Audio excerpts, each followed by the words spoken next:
Okay, some new images of a potential iPhone 7 has leaked out, but now it's three versions.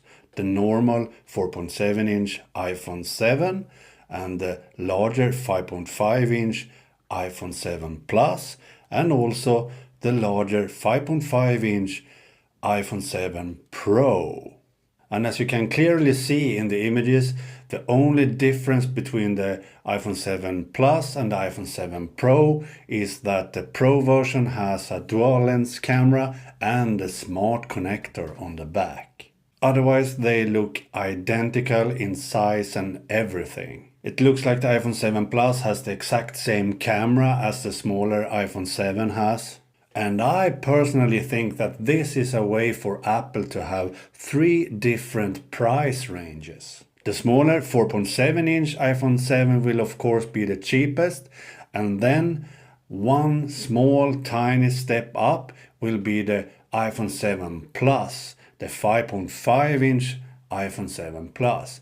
And the only difference there will be that the iPhone 7 Plus is larger for users like me that want a larger phone. So the price difference will not be as big between these two, because the only difference will be the size of the phone.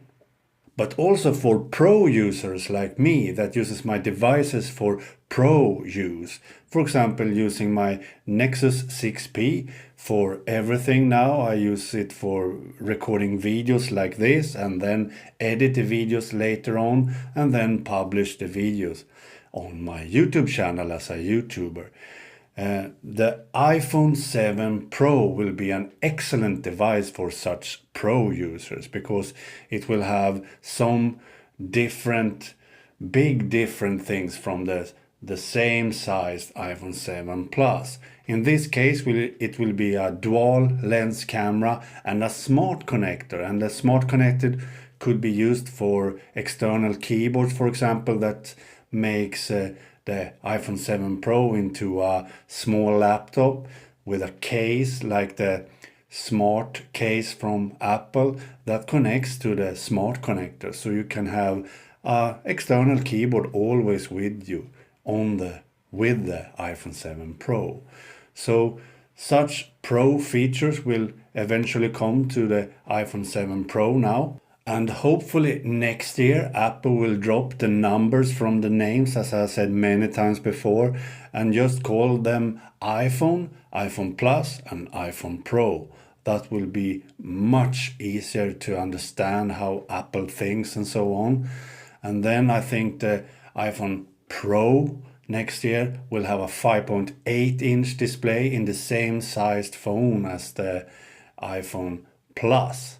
It only has a smaller bezel with a Touch ID and home button built into the display itself. So that would mean that the iPhone Pro will have a larger display than the iPhone Plus has, because it has a built-in Touch ID home button in the display itself. It means that it will almost have no bezels at all. So that is one way to have a larger display than the iPhone Plus. So I think next year the huge difference between the iPhone Plus and the iPhone Pro will be the display.